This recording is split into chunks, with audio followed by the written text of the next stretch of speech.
Howdy, y'all. Joe here from ActionX. Welcome to your Walker Season 3 predictions video. That is right. We are approaching. Season 2 is over. It's done. It's out in the west of HBO Max next month, so go check it out there. Season 3 is coming out very, very soon, so I'm here to talk about everything I want to see in the upcoming third season of Walker, including a little bit of a sneak little piece of what I would like to also see in the first season of Walker Independence, the upcoming spinoff. So there's a lot to be had. Let's just get right to it. Again, if you are unaware, if you have not yet watched anything of Walker Season 2, you might want to turn away right now because we'll be spoiling the heck out of the second season of Walker. So go, please, turn away. Let me know. Come back when you're done with your binge. You can also check out all of our episode reviews, which are now all live on youtube.com/ActionX videos. You can also check out our Every Walker review playlist. That's also on there for an easier convenience. So with that being said, again, last warning, spoilers for Season 2 of Walker. Also Season 1. That kind of goes without saying. So with that being said, let's get to it. So Walker Season 3, we've been confirmed for the third season back a couple months ago. We will be premiering this October, most likely. Sticking to the Thursday time slot, it will be a Walker double hour fest.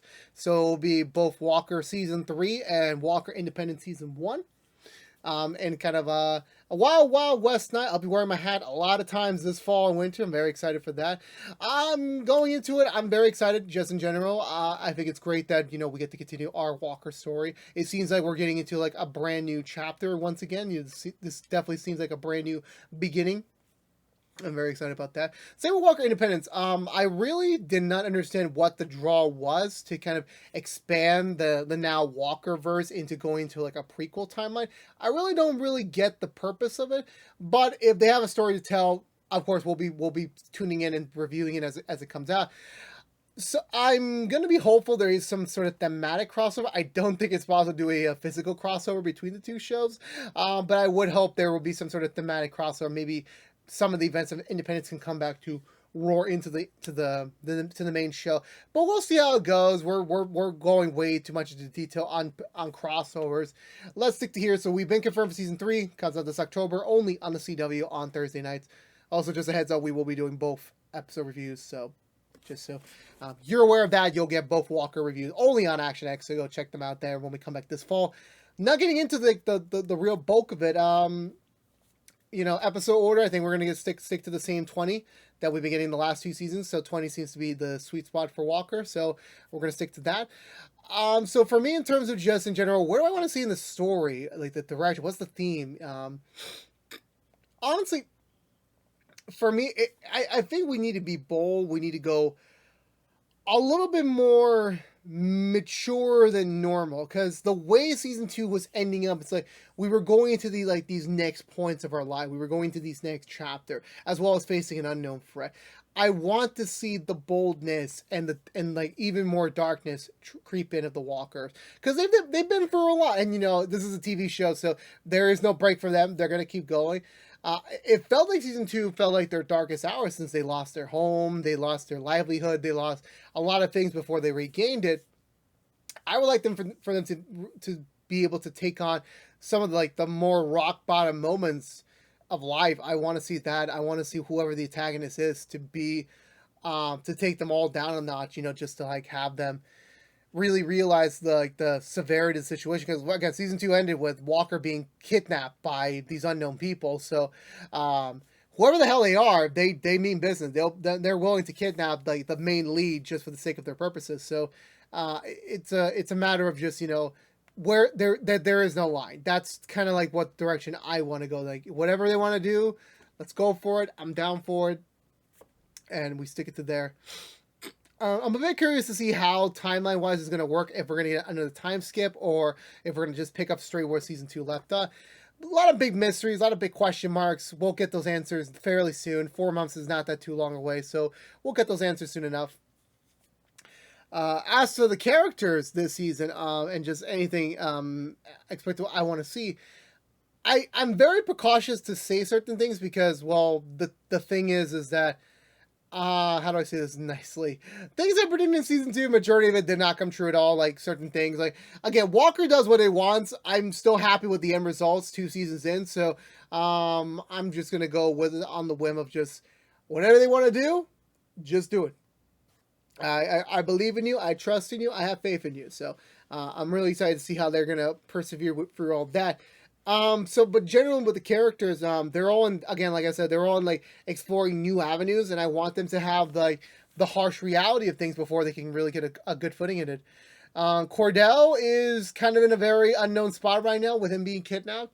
I think this season, I want to see if when he and if and when he gets out of his precarious situation, I want to see him go through just having a normal day to day life. I don't say this is like, it feels like the more like season one Walker was definitely like him trying to like rein in his brashfulness and him trying to be this arrogant, pompous prick who lost his wife, to season two, where he was more reserved, a little bit more chill, still had his like moments of outbursts, but he still got the job done regardless. I want to see how much even more chilled out season 3 one. Like, we're like that's what's going to be needed to take on this thread. Like, don't get too exaggerated, don't get too riled up, just keep being you and figuring out what it does, and you'll eventually beat the thread. Hopefully not in a quick fashion than the last season's villains then, because that got a little annoying after a while. Who do I want to talk next? Who do I want to talk? There's a lot of characters. I usually go the reversal where I talk about the minor T to the big tier, but I guess I just wanted to jump into him. I guess Liam. Liam's in an interesting place as well, because he's basically abandoned his entire law career to now just be a stable hand for his dad at the farm, now that they got everything at the ranch, now that they got everything back. It is an interesting choice. It is a very interesting direction. We definitely see more of Liam associated with his parents in the later half. So I'm not too surprised at the decision making, to be honest with you. But it is going to be very much of a, how are they going to like really like? I mean, he's worked on the farm before, so it's not gonna be a big like harsh reality shift. But it's a lot of questions of like, can he really be adjusted to that lifestyle after so many years of being suit and tie guy? We'll see how it goes, and maybe just realizing the harsh reality, it's not as easy as it seems. Also, he did have a thing with Cassie's brother at the end of the season, so whether or not they want to resume that as like, a full relationship, or just using that as an excuse for Liam to kind of get back out to his next real partner. We'll see how that all goes. We'll see. It's still all big question mark there, but I think Liam's primary focus would be for this season to be his adjustment to his new chosen role as you just work on the farm with his dad, and see how him being passed on the legacy of the ranch will do. So we'll see how that all goes in the coming months. Grandpa Walker, I'm actually surprised they kind of dropped the cancer storyline. I don't think they kind of referred to it after the first few episodes of last season. They just literally just skimmed it under the table. Like, Davidsons are back. Forget about the cancer. Let's just focus on that. I know there was the 3-month time skip, so I'm gonna assume like maybe they kind of got all that rectified in between that zone. I could be wrong though. It's been a long year for me, so I could easily be wrong that they reference it as like being a closed and done case. But for this season, I would just like to see him like pass on his legacy. He almost lost the ranch last season, and now that Liam is like sort of at the moment fully dedicated to helping out with the ranch, that maybe he would start thinking of like retirement, start thinking about like fully passing on the torch to Leah. Not to say that it'll be the last we'll see of Grandpa Walker, but it'll definitely be something along the lines of he is ready to like move on. Because again, at the beginning of season 2, there was a feeling of him wanting to leave behind the ranch and leaving behind the land to his kin, just for him to and his wife to move on to greener pastures, kind of move on to like a nice life of retirement. But after everything they dealt with this season, I don't think that's in the cards for him anymore. At the start, maybe down the road in the season, I would like to see him like start to realize that, yeah, he is getting a little wary, and here comes Liam, still like very young, very ripe with passion. So I think that would be a really good direction for them to be taken. But that's all I can mention for him, because again, like the thing I mentioned with the cancer storyline, it was literally resolved in a handful of episodes. So I'm not gonna harp too much on that. I would be surprised if Grandma Walker kind of took the backseat again this season. it seems like season 1 she had like a lot with her, like, her troublesome marriage with her husband, and then season 2 her rivalry with Gail Daverson, with that whole conflict. I don't want them to shoehorn her in more in terms of her storyline. Plus, we are getting an ancestor of her character in the Walker Independent spinoff, so I feel like she would just be there as like a moral voice of support. Not to say that that's going to get a little annoying. Like, don't get me wrong. Like, those sorts of characters eventually do get annoying. Like, what is the motivation? What is the character motive there? But it would be nice for like there to be an anchor, a rock, with everyone else dealing with the unknown reality of where things are going. It would be nice to just have her just be there to like just be a constant anchor, a support system when anyone needs it of any sort. Moving on to the kids, Stella Walker. She's in a very she's about to move on to college, but her dad's missing. So I'm honestly curious to see how they're going to handle that. Normally, it's a case of, are they going to write off the character to go off to college, or are they going to like keep her around, maybe just keep her local in a community college, or who knows? Like, who really knows? Again, there's a lot of questions that remain to be answered. Honestly, for me, I feel like there's still so much to do with her character, since the end of season 2 did establish her as her being the glue of the family. So her kind of leaving after that moment would kind of be eye-batting a bit, in my opinion, since you're like, well, you just established this person, like, you keep the family together. Next episode, goodbye. That would be weird for me. I would imagine they'll find a way to keep Stella in town for at least another season. Maybe she'll head off to another place once the time comes in terms for the actress, or maybe when the character kind of runs its course. But we'll see how it goes. I'm very optimistic she will be around for the whole 3rd season. But if they do decide to send her off to college, hopefully she'll pop in for recurring. So we'll see how that goes. August definitely got the shorter end of the stick this season compared to last. There's always that, when you have an ensemble cast of characters on almost every TV show, there's always that one character in a season where they don't get quite as much development and they're just there for the sake of being there. August definitely surfaced that role where he was there and he was mostly just trying to adjust to life, kind of trying to be popular, but kind of trying not to be popular. Most of his hobbies kind of went away. He was mostly just a musician for a couple episodes, trying to make his friendship with the young Daverson work, and he was just there. Like, I really can't say he did much proactively this season, to be honest with you. It didn't seem like that much. I could be wrong.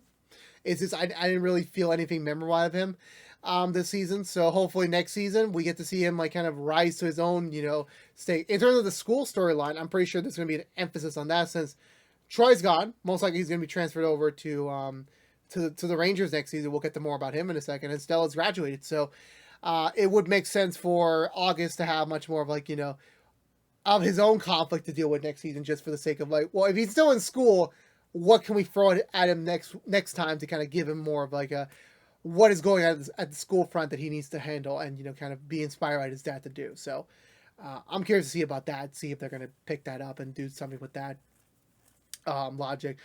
Moving on to outside the Walker family, to I guess next akin to it, Jerry. I feel like the Jerry Daverson collection is just going to be just that for the entire next season, because Cordell and Jerry did set themselves like they're not ready to be in a relationship with each other. Like, they want to, but they're just not there yet. Cordell needs to spend more time with his family, kind of like figuring out what is the next thing for them as a unit. And Jerry is still having to fully finish out her relationship building with the Daversons, even especially off the heels of the finale. So I feel like more along the lines of, hey, we pick it up, we go further with the Daversons in terms of just like what are they now? Like, I don't think we're going to see much of the Walkers and the Daversons next season. I think that's going to be kind of sidelined for just Jerry, just trying to figure out her connection there, maybe kind of building a new bridge between them. That's what I think they're going to do. But overall speaking, I just think Jerry's is going to focus more on just trying to like be part of that family and trying to figure out how to make them stronger, how to make them, even more of a tighter unit similar to the Walkers. So I feel like that'll be fun. Captain James, he didn't have much to do this season. He reconciled with his wife in a decent amount of way. And I feel like he's more like the, if I'm in comparison to another show I'm reviewing, The Rookie. He's more like the Gray of the show, where like he's there, he has some parts, but mostly he's there for support. And him trying to like get Trey involved in the Rangers is definitely a big motivator that he's keeping it in the family. He's bringing in the right people for this upcoming battle. And I wouldn't be surprised if he has more to do this season with just how severe this upcoming threat's going to be. So I would say for now, I would expect more of James in the future. Trey, similar thing of where when we were halfway through last season, I was wondering, what do you do with Trey when Mickey's not around? Because Mickey and Trey kind of had that complemental relationship where they rely on one another at points for development, like them going through new changes and whatsoever. Now that he's kind of out of the woods of like moving on from Mickey, season 3 I think would just firmly establish he's independent.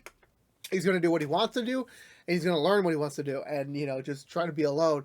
Him being a Ranger would definitely be an interesting avenue. Whether or not he gets paired up with Cordell or Cassie, or the three of them just become a trio partnership, or however the case might be, it would be interesting. I do think it would be beneficial. I don't think it would be this coming season. Maybe even season 4 would be too early. I would like it is, again, we still don't know why exactly Lindsay Morgan left the show back earlier this year. I really don't know why exactly. They never released that information publicly. And if it's meant to be private, it's private. We don't have to harp too much on it. But the door is open for her to come back. I don't know if season 3 is too early to bring her back, just to have like maybe Trey have some sort of like another lasting piece of like moving on from Mickey to kind of move on to his next chapter fully. I think this season might be too early, but I would not reject Mickey coming back this season just for like a cameo, just to help him with his story. Speaking of Mickey and her replacement, Cassie, again, the universe is colliding. I could not predict, as me and George were watching How I Met Your Father and reviewing it, that a character from that show was going to pop into Walker on a full-time basis. I was surprised, and initially I thought that she was just going to be a temp character, maybe just trying to fill in the spot, but no, she's at the time being firmly set for both season 3 of Walker and season 2 of How I Met Your Father. But so I'm excited for both of those fronts to get to see that actress more and more on a weekly basis next year. But for the terms of for just Walker, she's definitely her major point, her first big development of when she joined the show was the connection with Miles, and her trying to figure out this like big case about her ex-partner. Now that that's resolved, she's kind of like took over his fight of like trying to take on this mysterious organization, and I feel like that is the cult of where we would go next with her, of her fighting these people and her putting it all on the line to try to prove to everyone she is worthy of being a Ranger, and she's got the cojones to square up with the big boy. She got the cojones, so I'm really, really excited about that. And I think that's it. I think that's all the characters, to be honest with you. Again, I mentioned this before the start. I would love to see a thematic crossover between Independence and Walker. I would love to see that. However you might do for that character, for that show, still a big question. But I'll be okay if they just decide to like make them their own thing. It's just that you have the title and the branding. I wouldn't be surprised if they had some sort of like Leon tie-ins at some sort. I'm very happy that Mark Shepard's going to be on Walker Independence, who plays Crowley on Supernatural, and the Supernatural bounty hunter in Doom Patrol. God, everything I'm reviewing, everything I talk about, like Jesus, like just the connections. It's always fascinating me just on the extent of like how do we tie this all in or whatsoever. It's really cool. I can't wait to see more and more they have in store. I guess the only other thing I would love to see in season 3 is let's somehow get I know they talked about having more supernatural connections with Walker in terms of like how do we bring on more characters, because we had Jensen directing, Mark Shepard is joining the Walkerverse in the Independent spinoff. I know Misha is sadly stuck on that Gotham Knights spinoff. Ugh. We don't talk about that. I'm not reviewing that. You can't pay me enough. Even if I was getting paid, it had to be a lot. Where do I go with there? Yeah, so they mentioned Mark Pellegrino, who played Lucifer. I think that would be interesting. I think that would be cool. But we'll see how that goes. We'll see. We'll see. Big question marks there. It would be fun if we get Jensen in on there, you know. But he's a busy boy. He's all over the place with TV shows. I'm very proud of the guy. They're all doing big work. They're all doing big work over there. But anyway, I believe that's going to do it for me today. But yeah, so that's everything I want to talk about for Walker Season 3. Coming out this fall only on the CW alongside its spin-off, The Walker Independence. So go check them both out next year. But let me in the comments below, what do you want to see in the 3rd season of Walker? Let's talk about it down below. And that's good. That's definitely going to do it for me today, everyone. So if you're unaware, this has been What's the Two from ActionX. Talking about what I want to see in the 3rd season of Walker. So there you go. If you only care about Walker, you're in luck. Next week, we'll be doing a Season 2 spoiler-free review. So for anyone who has yet to see the 2nd season of Walker, you can go check it out then, see what I thought about it in a spoiler-free manner before you binge it. Either all episodes on the CW app for free or later next month on the CW app. No, on HBO Max. No way, I forgot. Timeline-wise, we're already in July. I'm recording this in June. God damn it. It will be out later this month on HBO Max, so go check them both out there. So there you go. After that, we're all wrapped up for the season. We'll be back in the fall for another round of episode reviews, and we'll repeat this entire journey yet again in 2023. So I'm excited. Can't wait. But again, if this has been your last Walker review for a while, thank you so much for joining me on this ride. I very much appreciate the support. But until we see each other next time, next fall for the next season, again, thank you so much out there. Please subscribe if you haven't. Like, favorite, share if you want to. Ring the bell and follow us on social media. But until then, I'll see y'all this fall for Season 3. But until then, stay safe out there, be good to each other, and as always, peace out.